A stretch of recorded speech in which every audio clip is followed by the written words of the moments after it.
first thing I'm going to do is I'm going to remove the lid.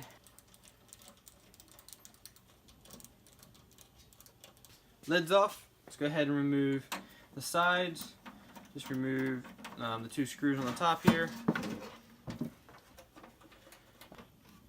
I think I'll just let the door on for right now because that's a little bit of a pain to take off. Should have moved the bed down. Go ahead and remove my glass here. These 2 long screws with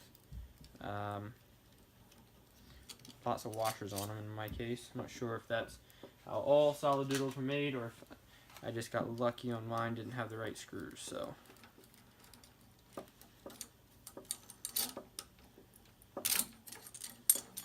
there's a fan on the back, which I have replaced pretty much every fan in this printer because the other ones just burned out.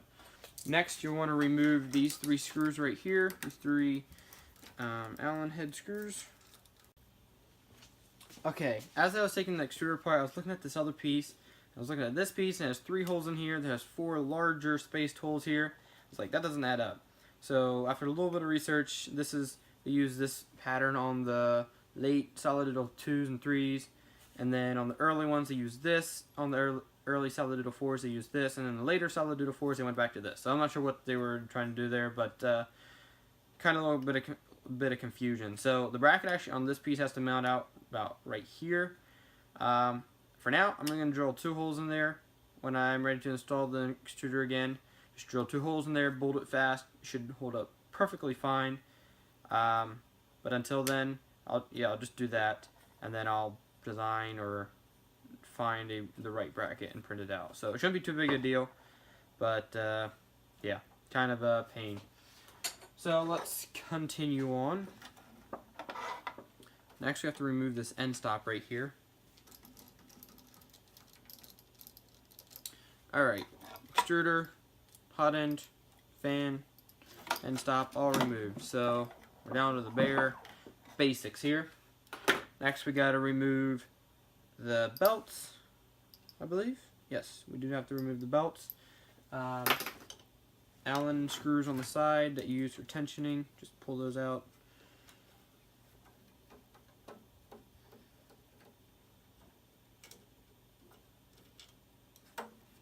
Alright, belts should be free. Now we just got to remove the rods, which in the back here and in the front there is a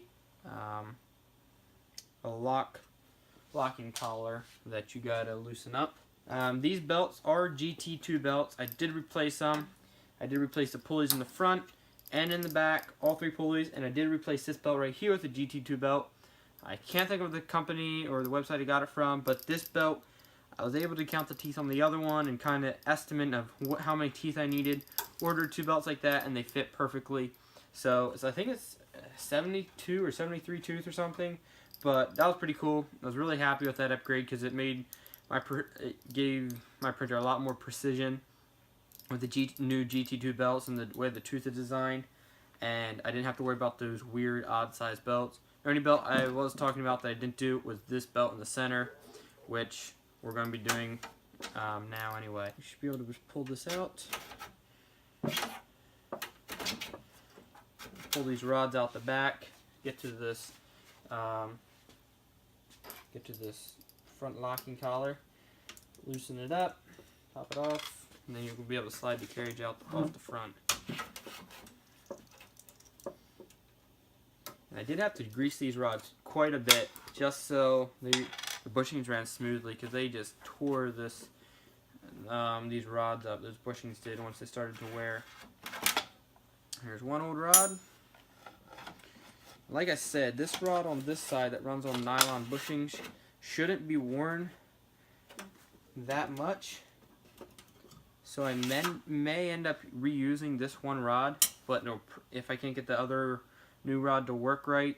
But that'll be the only rod I reuse if I do reuse one, just because it's not worn. I think the back rod on the X carriage also runs on nylon bushings, but they're glued in, and I don't want to have to rip out glue. I'll just save that whole carriage as a spare.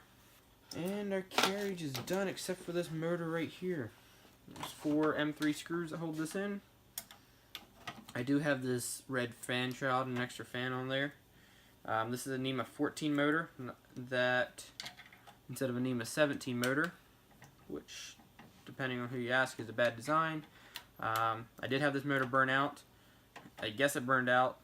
You could wiggle the wire to sometimes get it to twitch, but yeah, either way it did not work at all. So ended up replacing it. I crossed the part number over with another motor I found off of X-Carve's website, people that make the CNC machine, and I replaced it with that one, which is actually the original one was designed to work at 5 volts and they were running at 12 volts, which I'm surprised it lasted that long, but I got the right one, which is designed to work at 12 volts. So yeah, and for all you Solidoodle 4 guys out there, your NEMA 14 motor is a 5 volt motor running at 12 volts if it's the same motor I have. So that's why I replaced it with the right one. Grab your new rods. Now these rods will stick out the back quite a bit, so I'm going to have to cut them.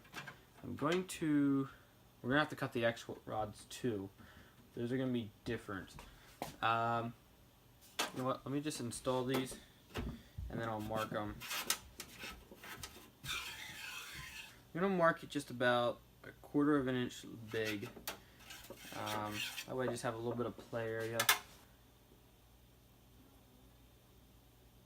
Alright, I'm going to go cut these rods with the grinder and I'll be right back.